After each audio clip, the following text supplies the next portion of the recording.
Rig Veda Canto 1 chapitre 17, versets 4 à 6, prière pour la force, la sagesse et la prospérité. Le Rig Veda, l'un des textes les plus anciens des Védas, est considéré comme l'un des plus anciens textes spirituels connus de l'humanité.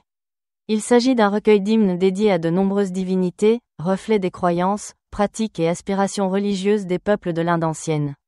Parmi ces nombreux hymnes, l'hymne 1.17 du Rig Veda est particulièrement célèbre pour son culte des dieux Indra et Varuna.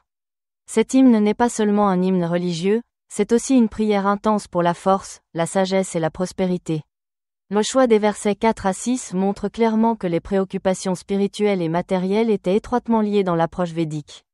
Dans ces versets, les dieux sont priés non seulement pour la force intérieure et le courage mental, mais aussi pour la prospérité extérieure, reflétant la vision holistique de la prospérité dans la société védique. Verset 4. Prière pour la force et la sagesse.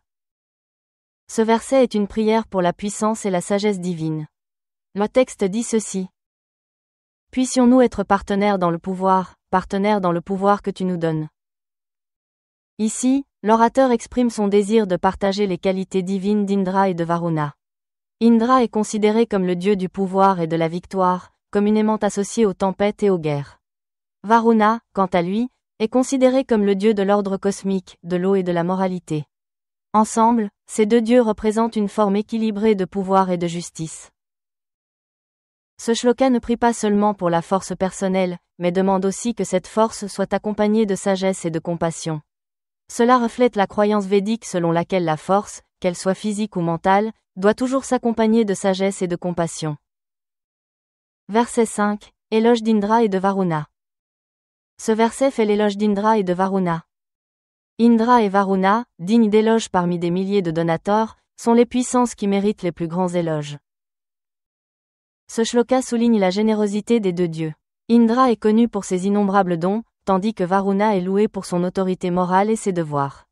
Le shloka précise également que ces deux dieux méritent les plus grands éloges, témoignant ainsi de leur grandeur et de leur respect dans la société védique. Ce verset est à la fois une expression d'adoration et une reconnaissance des qualités inhérentes à ces divinités. Le rôle d'Indra est prépondérant en tant que dispensateur de prospérité, de victoire et de majesté, tandis que la fonction de Varuna est de protéger l'ordre cosmique, symbolisant la nécessité de maintenir la moralité et l'ordre mondial. Verset 6. Prière pour la protection et la prospérité. Ce verset se concentre sur l'aspect matériel de la vie, en particulier les possessions.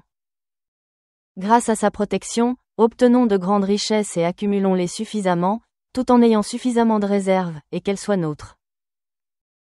Ce shloka prie pour la prospérité matérielle et la protection divine. Cette prière ne vise pas seulement à accumuler des richesses, mais aussi à garantir la prospérité et la générosité. Elle montre qu'avec la protection divine, les fidèles acquièrent non seulement des richesses, mais aussi la capacité de les dépenser judicieusement et de les distribuer à la société. Dans la société védique, la propriété était nécessaire non seulement à la subsistance, mais aussi à l'accomplissement des yajnas, à l'hospitalité et au maintien de l'ordre social. Par conséquent, cette prière pour la propriété indique une responsabilité qui conduit à la nécessité de mener une vie éthique et prospère. Un thème majeur de ces versets est l'invocation collective d'Indra et de Varuna. Ces deux dieux représentent deux aspects complémentaires de l'univers. Indra, dieu de la guerre et des tempêtes, symbolise la puissance, l'action et la victoire. Varuna, dieu des mers et de l'ordre cosmique, représente l'autorité morale, la vérité et l'équilibre de l'univers. Cet équilibre illustre la vision védique selon laquelle le pouvoir et l'ordre doivent coexister. Bénéficier des bénédictions de ces deux divinités acquiert non seulement le pouvoir de surmonter les difficultés, mais aussi la sagesse d'agir selon la vérité et l'ordre cosmique. Ceci est pertinent même à notre époque, où le bon usage du pouvoir doit reposer sur des principes moraux élevés. Un autre thème important est la relation entre richesse et spiritualité. Dans la société védique, l'acquisition de richesses était considérée comme une bénédiction divine, mais elle impliquait également une responsabilité. Les riches étaient censés utiliser leurs ressources pour le bien d'autrui, par exemple en participant à des yajnas et en faisant des offrandes aux dieux.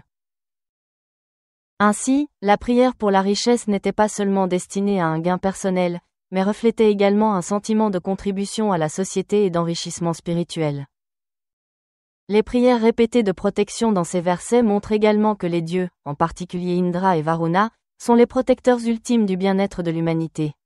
Dans la vision védique ancienne, la vie était précaire et dangereuse, et la protection divine était considérée comme essentielle au bien-être et à la prospérité de la société antique. Cet appel à la protection est toujours d'actualité, alors que les gens ressentent le besoin d'être guidés par Dieu en temps de crise et de détresse. Les prières védiques nous rappellent que la sécurité spirituelle est le fondement de la stabilité physique et mentale. Le point de vue de Wendy Doniger sur la dualité d'Indra et de Varuna. Wendy Doniger, éminente spécialiste des religions indiennes, écrit dans Rig Veda, en Anthologie, Indra et Varuna apparaissent souvent ensemble dans le Rig Veda, représentant des aspects complémentaires du pouvoir et du commandement. Elle souligne également que la fonction d'Indra est de fournir la puissance nécessaire à l'action, tandis que Varuna veille à ce que cette action soit conforme aux lois morales. Commentaire sur la succession de Ralph T. H. Griffith. Ralph T. H. Griffith, traducteur du Rig Veda, a écrit « Indra et Varuna sont les deux grands souverains cosmiques, l'un souverain du ciel, l'autre des eaux, tous deux protecteurs de l'ordre cosmique. Il affirme que la richesse, acquise par la bénédiction divine, doit être utilisée pour le bien collectif. » Le point de vue de John Gonda sur la spiritualité védique. John Gonda, dans son ouvrage Aspects of Early Vishnuism, écrit « Les prières aux dieux pour la prospérité matérielle dans le Rig Veda ne constituent pas un écart par rapport aux idéaux spirituels, mais plutôt une reconnaissance que la prospérité matérielle est nécessaire à l'accomplissement du Dharma. » Les thèmes des versets 4 à 6 du Rig Veda 1.17 sont toujours d'actualité pour les chercheurs spirituels contemporains. L'équilibre entre pouvoir et ordre, la relation entre richesse et générosité, et le besoin de protection divine sont aussi importants aujourd'hui qu'à l'époque védique. Dans le monde d'aujourd'hui, où la réussite individuelle prime sur le bien collectif, ces versets nous rappellent que la véritable prospérité ne vient pas seulement de la réussite individuelle, mais aussi du partage de nos bénédictions et d'une vie conforme à des principes supérieurs. Tout comme les Védas priaient pour la prospérité spirituelle et matérielle, nous pouvons nous aussi nous efforcer de vivre une vie qui équilibre force et sagesse intérieure, et prospérité et générosité extérieure. En fin de compte, le message de ces versets est clair. Gagnez en force par la justice, utilisez vos richesses pour le bien de la société et faites confiance à la protection divine tout au long de votre cheminement. Ces principes intemporels nous guident encore aujourd'hui pour affronter les complexités de la vie.